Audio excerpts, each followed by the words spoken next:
yaitu Tora Bora. Ya, mereka bertemu dengan Gula. Ya, panggilannya ini namanya garis ini Syarbat Gula. Ya, nama belakangnya yang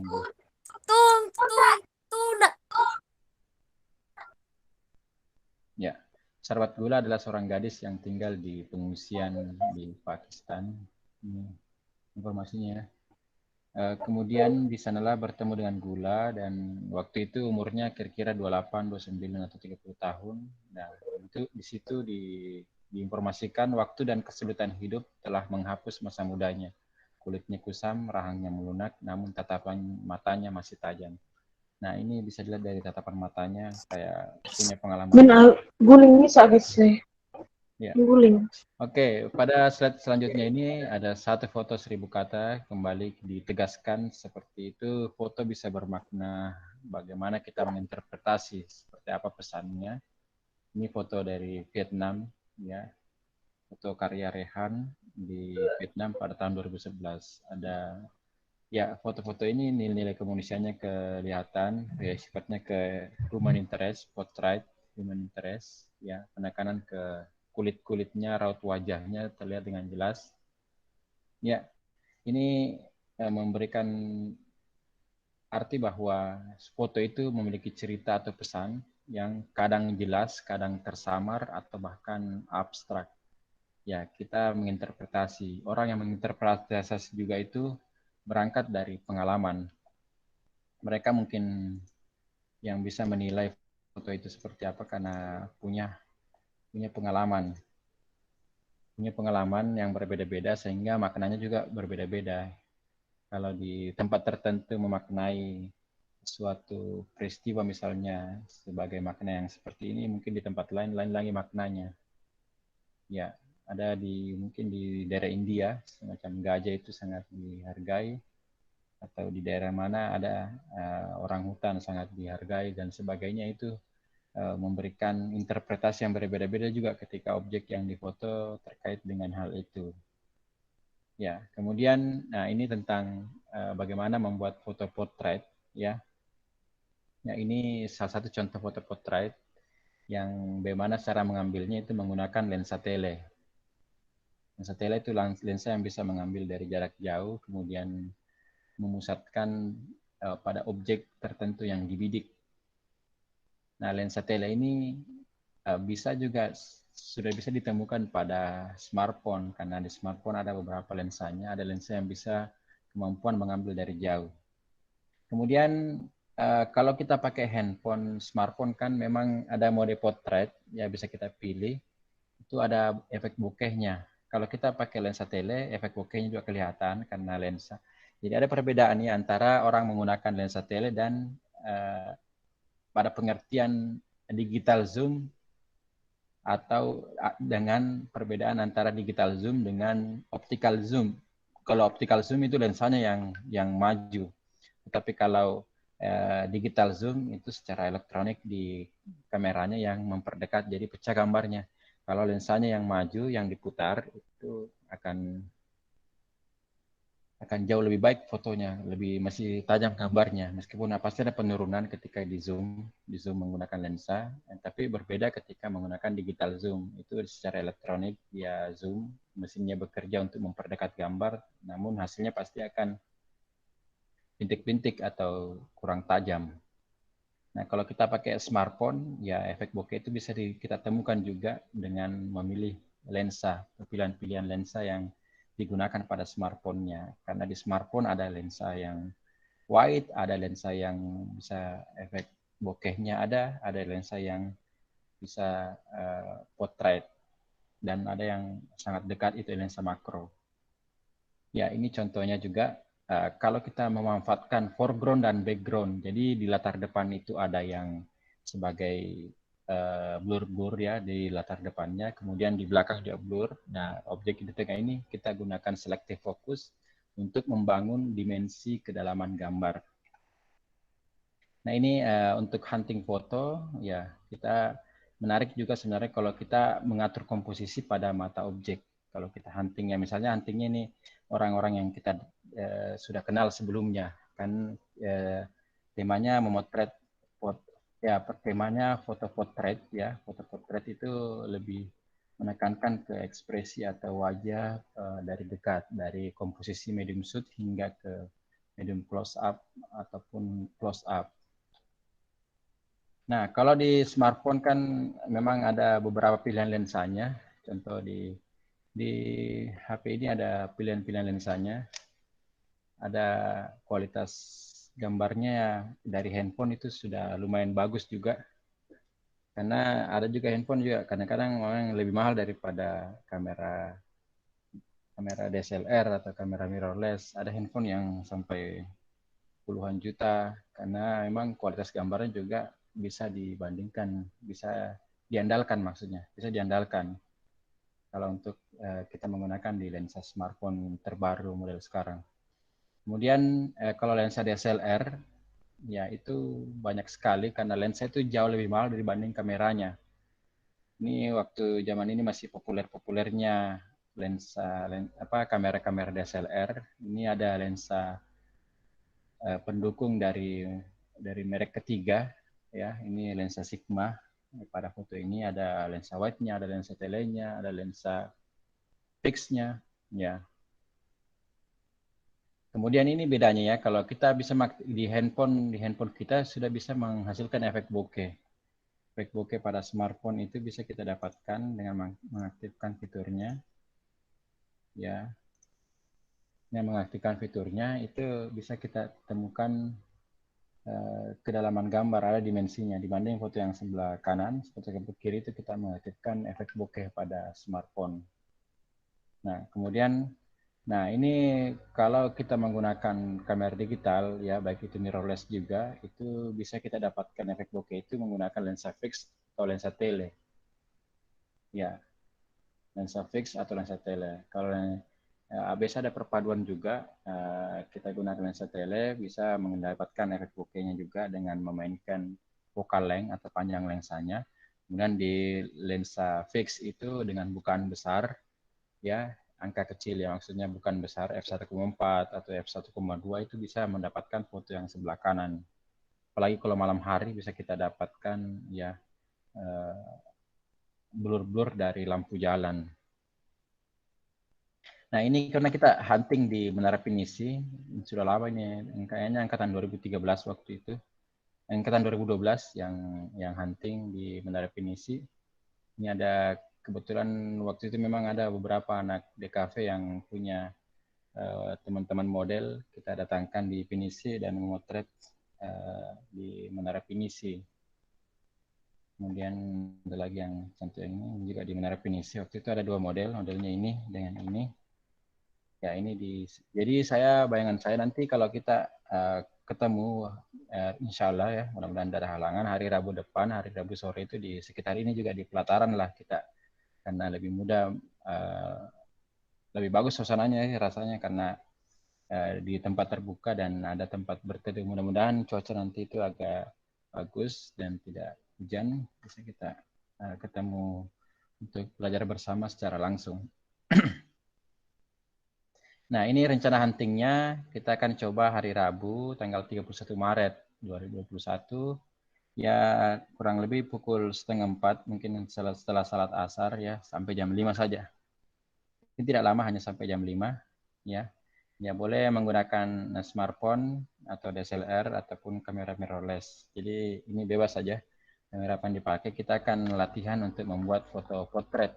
Bukan foto yang seperti ini sih, cuma nanti bagaimana kalau ada yang bersedia menjadi model atau kita coba untuk men-setting bagaimana membuat foto portrait yang menarik ya dengan alat-alat yang kita punya. Mungkin saya akan juga bawa kamera, ada kamera DSLR, ada kamera dari smartphone bisa kita gunakan bagaimana kreativitas dalam membuat foto portrait. Mungkin seperti itu nanti yang akan kita lakukan pada Rabu depan. Ya, ini yang akan kita bawa. Ya, mungkin itu saja. Mungkin itu saja yang bisa saya sampaikan sebagai pengantar atau petunjuk teknis untuk apa yang kita akan lakukan di minggu depan. Ini foto saya pada tahun lalu 2020 bersama anak saya di kampus, studio kampus. Oke. Oke, silakan. Ada yang mau bertanya?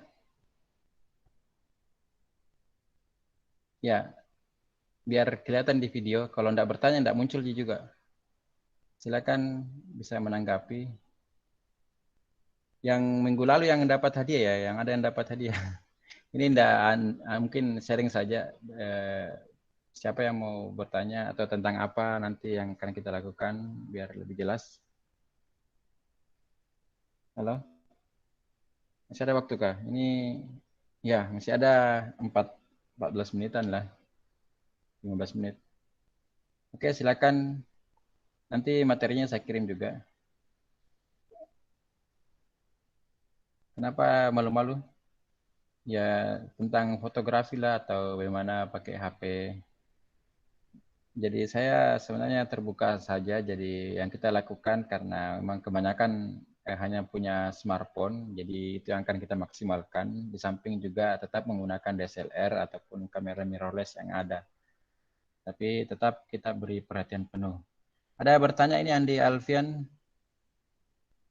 Silakan bertanya. Atau ada di manakah? Silakan bertanya.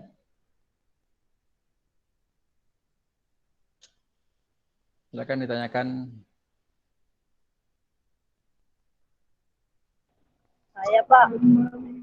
Ya, Sari Wardani bisa kasih ya kelihatan videonya nanti. Silakan. Apa yang mau ditanyakan? Begini Pak, ini nanti modelnya para kita gitu Pak. Ya, Nanti para kalau kita Ji. Karena yang lalu itu tuh dibayar 500.000. Yang foto tadi itu dibayar. Kalau kan teman bisa nanti dibelikan ST toh. Bisa dibelikan le mineral. Air 1 galon kan lumayan nih.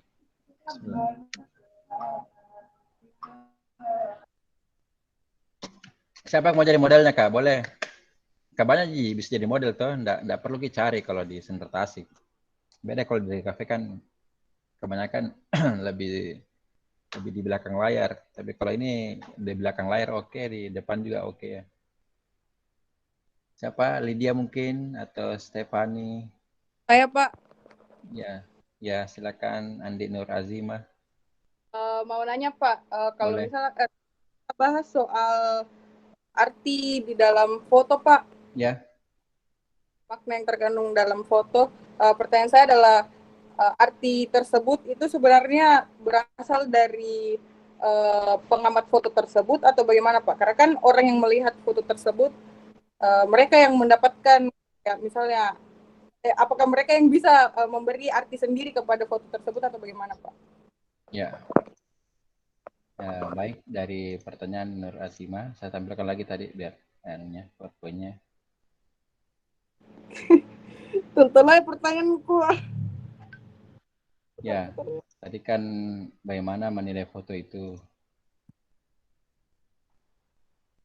Ya, foto memang kan, ya di sini sebenarnya yang jadi penting cerita atau pesan itu kalau untuk menilainya kan tergantung yang melihat. Kalau yang melihat itu kurang pengalaman atau kurang pergaulan atau tidak bergaul di sosmed atau tidak melihat perkembangan, ya dia tidak nyampe juga. Ya, kita saja kan kalau ngomong-ngomong kayak gelai, atau apa kan ini yang terbaru lagi.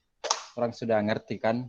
Nah, kayak gitu juga sih sebenarnya tergantung yang melihat. Cuma kalau untuk ajang fotografi, perlombaan, itu kan yang menilai dari Dewan Juri.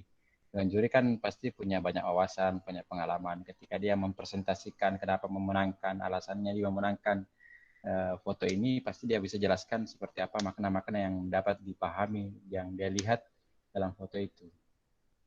Ya, sebenarnya kan banyak sebenarnya makna-makna kalau orang bermain simbol-simbol, bermain makna foto itu. Pernah kan juga ada, misalnya ada dulu ada Presiden Amerika, George Bush, ya, satu mobil, ada juga dengan Presiden kita, waktu itu mungkin Presiden Soeharto, ya melambaikan tangan sama-sama di dalam bis kota. Nah, itu frame-nya kotak seperti itu sama melambaikan tangan, itu kan bagus sekali maknanya, karena dapat sih kayak dia dalam satu kereta, dalam satu bus ada frame terkotakkan seperti ada kerjasama yang terjalin antara mereka. Ya kalau cerita atau pesan sebuah foto ya memang Ya, intinya tergantung dari orang yang melihat. Karena kalau pengalaman atau wawasan dari orang melihat itu banyak atau luas, atau sudah terbiasa juga mengkurasi foto, sudah terbiasa untuk. Nah, cuma kan ada istilahnya kan apa yang paling umum, paling gampang dipahami orang, hal-hal yang berkaitan dengan kebiasaan kebanyakan orang. Itu kan rata-rata pasti akan berpendapat yang sama tentang apa yang dia lihat. Sedang bergabung. Mungkin tadi semacam itu, tadi mungkin Andi Nurasima bisa menanggapi ya, mas yang sama maksud, dan ya memang tergantung dari orang yang melihat juga. Kalau orangnya kurang pengalaman, kurang pergaulan, ya bagaimana juga dia bisa menilai dengan baik fotonya. Jadi kalau untuk ajang lomba fotografi kayak gitu sih, ya, pasti dewan jurinya punya pengalaman yang berbeda. Atau yang menarik adalah ketika ada foto yang didiskusikan atau bedah foto.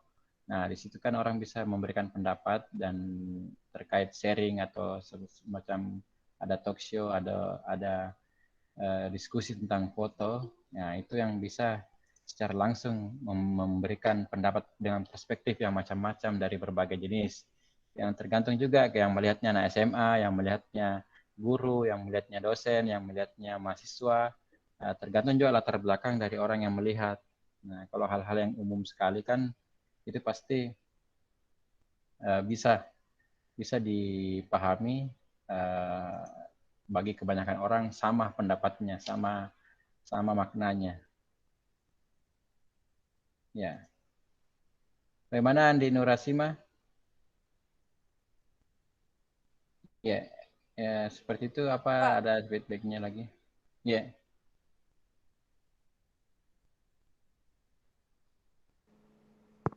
Jadi untuk bagaimana Andi Nurasima? menurut saya juga Pak, di sekitar situ juga pendapat saya Pak, jadi saya setuju juga. Ya.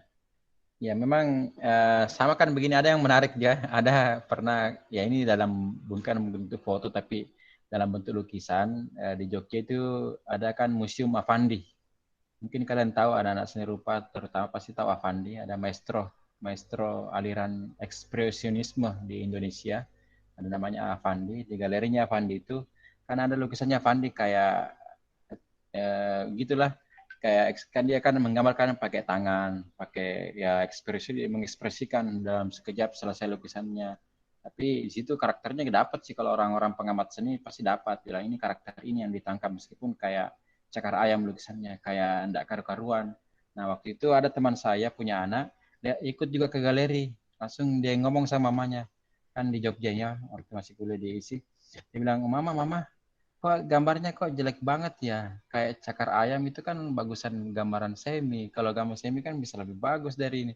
Anak umur 4 tahun 5 tahun ngomong kayak gitu, padahal yang lukisannya maestro ini dia komentari. Nah, itulah maksudnya tandanya kalau memang kan tergantung dari pengalaman ataupun tingkat pendidikan dari orang yang melihat karya foto. Tapi untuk suatu ajang yang bergengsi pasti orang yang profesional yang dijadikan penilai foto. Tapi untuk sebagai tempat diskusi menarik sebenarnya, meskipun orang latar belakang yang wawasannya berbeda dengan kita, misalnya di daerah pedesaan atau pedalaman, kita diskusi tentang foto misalnya, itu kan menarik ketika kita punya pendapat kemudian disampaikan kepada orang yang belum sampai wawasannya ke situ, itu bisa sebagai sarana pembelajaran. Maka apa, foto itu bisa bermakna banyak hal, ya bisa juga sebagai sarana edukasi, mengedukasi masyarakat. Nanti lewat kita memantik atau kita memberikan foto itu untuk ditanggapi, kemudian disitulah kita memberikan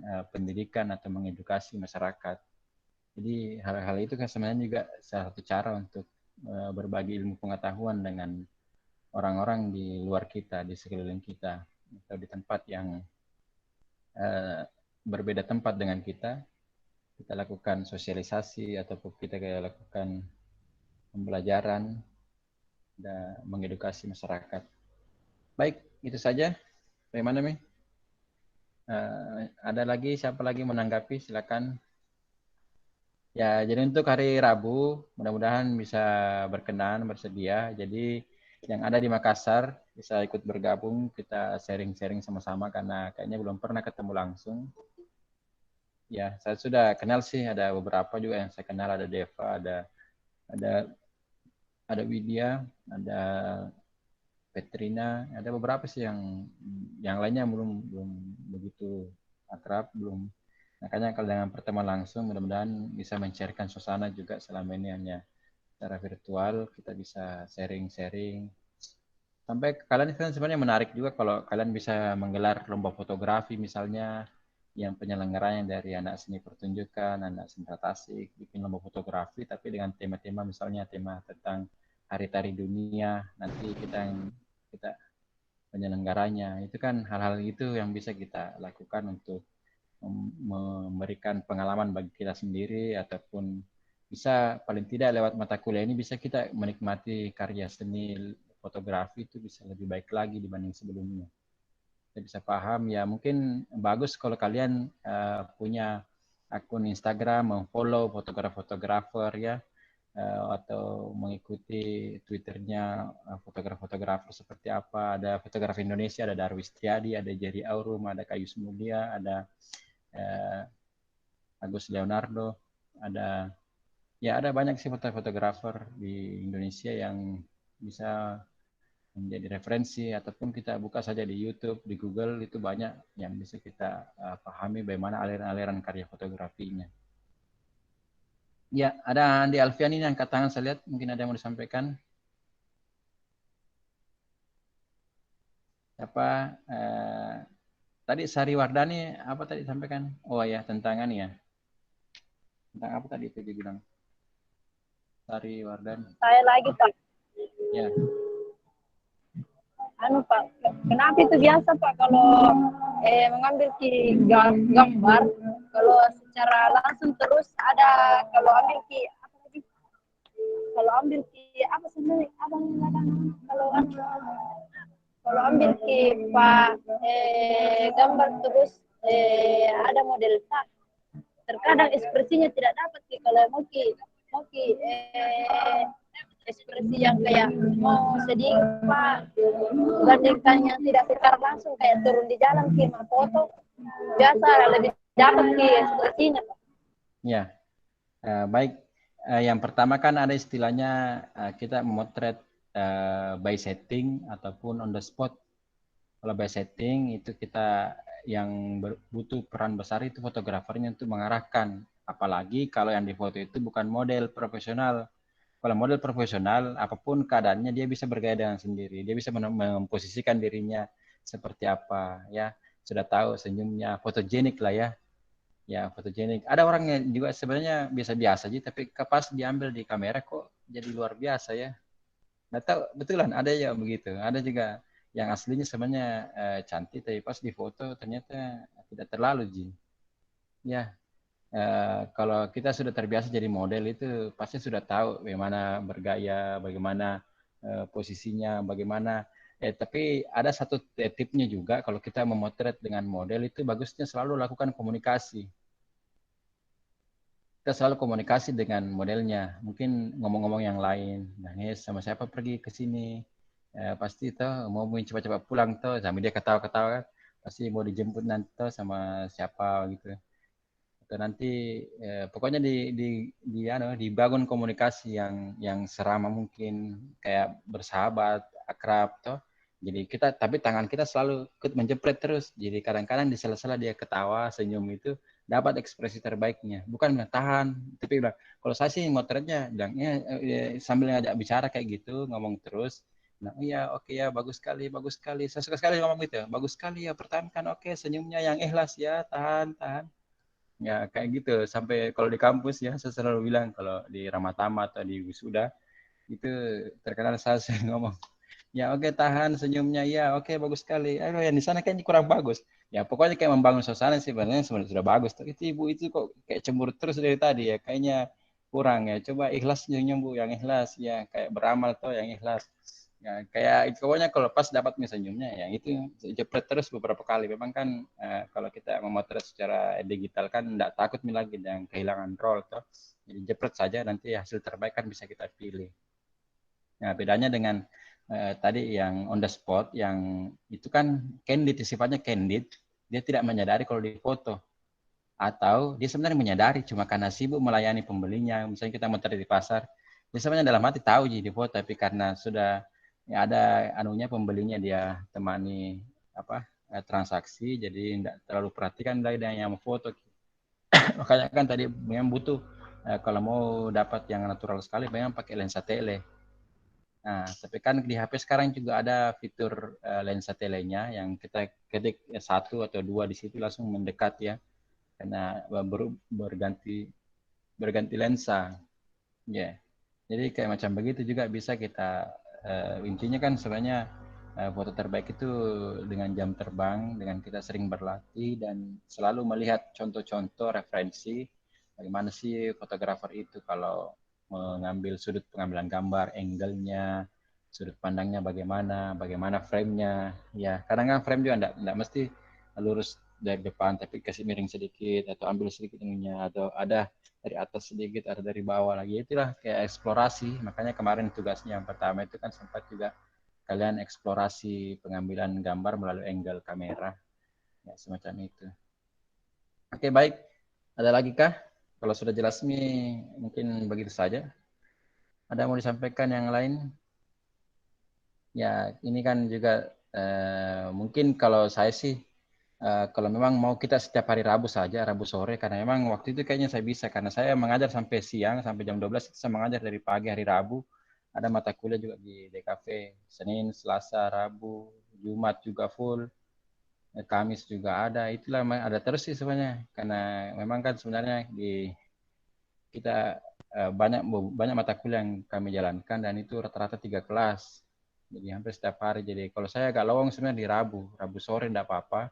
Kalau memang kita mau luring, ya bisa selang-seling juga. Artinya minggu ini misalnya online, minggu depan langsung online jadi perpaduan. Kita blended learning, ya. Nah, itu tadi ada Hastika Aulia, Hastika sama Aulia ya itu. Ada. Ya, siapa tahu mau bertanya. Oh, langsung menghilang. Ada Junia sama Pertiwi. Kalau Stefani, ya, ya bagaimana kah? Tidak ada Mika. Kalau tidak ada, silakan isi absennya, ya. Karena saya memang janji hanya setengah jam, biar tidak terlalu banyak kuota yang dipakai dan bisa segera istirahat. Baru ada bergabung Joyce Mairi ini, nama selesai. Oke, nanti materinya akan saya kirim di linknya. Nanti kan ini rekaman kuliah kita akan terekam dan di-upload ke YouTube, dan di link deskripsinya nanti bisa diklik untuk mendownload materi yang tadi yang saya sampaikan. Ya, ini ada 64 orang yang bergabung. Ya, mungkin malu-malu ya bertanya. Ya, kita nanti akan coba pertemuan langsung dengan teman-teman semua. Mudah-mudahan bisa lebih akrab lagi. Karena saya merasa bangga juga bisa mengajar di Sentra Tasik, meskipun saya kan prodi utamanya dari DKV, tapi sejak pernah di seni tari, ya meskipun saya tidak bisa menari, ya, tapi pernah jadi pembimbing KKN dengan seni tari. Ya, Anda tahu juga nanti kan dengan kalian kita sebenarnya silaturahmi ini bukan hanya sekedar di mata kuliah fotografi saja, tapi di luar dari itu, kalau kalian mau bikin kegiatan, mau mengundang saya sebagai apanyakah pemateri atau bagian dari kegiatan berhubungan dengan fotografi ataupun videografi, itu saya sangat terbuka, ya biar kita bisa membangun FSD kita dengan kegiatan-kegiatan positif. Mungkin kadang-kadang juga di lembaga kemahasiswaan, ya pernah juga saya ikut di UKM Seni UNM, ada membuat ada kegiatan workshop videografi. Ada juga dengan lembaga kemahasiswaan di kampus lain, ya pernah kita lakukan di UIN, di Polimedia, Politeknik, ada di ISBI, ada. Jadi sebenarnya hal-hal seperti inilah yang perlu kita bangun sebagai mahasiswa untuk bukan hanya sekedar perkuliahan, tapi kita bisa membangun kegiatan-kegiatan juga yang berhubungan hal-hal kreatif ataupun terutama di bidang fotografi. Atau nanti kalian punya event pertunjukan, pementasan teater kah, pertunjukan tari kah, ada resital ya, atau semacam tugas akhir semesternya, itu kan sudah bisa membuat konsep fotografinya seperti apa dari awal. Jadi kita sebagai fotografer juga bisa merancang dari awal seperti apa konsep pemotretan yang kita inginkan, tekniknya seperti apa, propertinya seperti apa, bagaimana lensa yang dipakai, bagaimana frame-nya, bisa kasih referensi. Jadi itu sebenarnya biar kita tidak bingung juga sebenarnya, jangan selalu berpikir nanti pada saat ada modelnya baru dipikir bagaimana ambil. Jadi harus ada riset-riset dulu kita lakukan sebelum betul-betul melakukan pemotretannya nih. Jadi sebelum itu ada persiapan untuk riset-riset, ada pengumpulan data, mengumpulkan referensi, baru kita akan membuat karya kita. Itu bagusnya seperti itu. Baik, terima kasih banyak. Mungkin itu saja ya. Semoga semuanya sehat-sehat. Kita bisa ketemu langsung nih hari Rabu depan, tanggal 31 Maret 2021. Boleh bawa kamera apa yang ada ya. Kamera smartphone-nya kah, kamera. Nanti kita coba untuk motret. Jadi bayangan saya itu pemotretannya di kampus Menara Pinisi ya, kampus MP. Di belakang itu ada tangga-tangganya kan, di situ di belakang yang di bagian pelataran, di samping dari Fakultas Psikologi atau samping dari Fakultas Ilmu Sosial. Ya mungkin itu saja. Demikian. Terima kasih atas partisipasinya. Semoga semuanya sehat-sehat saja. Jangan lupa diisi absennya karena nanti otomatis itu tertutup sendiri, tidak bisa diisi kalau sudah lewat jamnya. Ada 1 jam lagi mungkin akan tertutup sendiri link absennya. Jadi silakan diisi memang nih atau capture memang nih. Pak, Assalamualaikum Pak. Ya, Iqbal. Bisa absen saya Pak. Ya, dari tadi ku coba Pak. Kenapa tidak bisa? Iya Pak. Iya. Kalau memang tidak bisa, nanti kau kirim di grup ya, anunya. Di screenshot. Oh, screenshot saja Pak. Ya, di grup misalnya, di grup. Iya. Oh iya. Mungkin itu cuma alternatif. Tapi kalau bisa aja lewat Google Form-nya tadi, lebih bagus malah tuh. Kalau memang tidak bisa, mentok tidak bisa, baru kirim ke grup. Di grup mau saja tuh, biar yang lain kan bisa jadi saksi dia ulang. Ada di laporannya kalau hadir. Ya, oke, itu saja. Gelvia, Pak Solo, ada Fitri, Savitri, Muhammad lagi, ya. Ya itu kalau kelihatan videonya kan bisa disapa-sapa tuh. Ya nanti mau jadi model Fitri bisa ya hari Rabu. Ya enggak kayak gitu tadi itu contoh yang saya tampilkan memang begitulah yang model yang umum kalau kita lebih Islami ya enggak apa-apa malah bagus lagi. Ada tahu kan ada orang Korea yang masuk Islam, siapa namanya? Selebgram. Ayana Moon, tahu? Ya, ya bagus ya model-model begitu aja kan ya, modelnya bisa kita.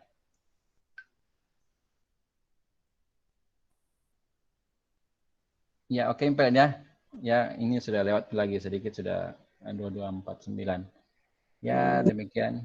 Terima kasih banyak atas perhatiannya. Ya kalau ada informasi bisa di-sharing ke. Nanti kalau ada saya kirim video di YouTube yang ini ya, tolong di like juga lah ya, biar. Iya Pak. Namanya. Pak. Siap Pak.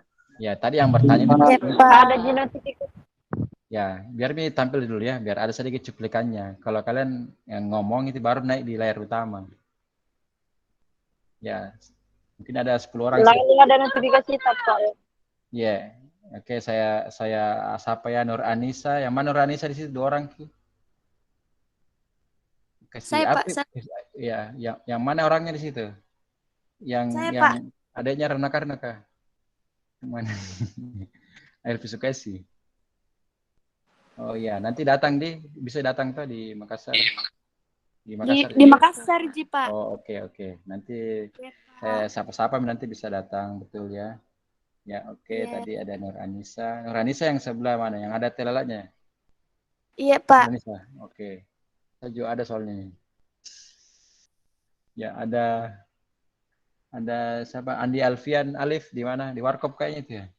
Di mana? WiFi ID bukan? Dia Pak. Pergi numpang wifi, Pak. Wifi di ke situ banyaknya, bawa ke autan ya. Seperti itu jam 3 nah, aduh masuk angin kap pulang. Ya, Pak. Garap proposal kata waktu itu di wifi di. Sari Wardani juga kayaknya di wifi kah di warkop. Numpang wifi, Pak. Iya itu kurang ya. Kalau begitu Jangan kalau sudah ini pulang nah langsung, jangan terlalu malam. Ini sudah mau jam 11. Ya. Mungkin itu saja ya. Ya, terima kasih banyak atas partisipasinya. Saya tutup dengan ucapan alhamdulillahirabbil alamin. Assalamualaikum warahmatullahi wabarakatuh.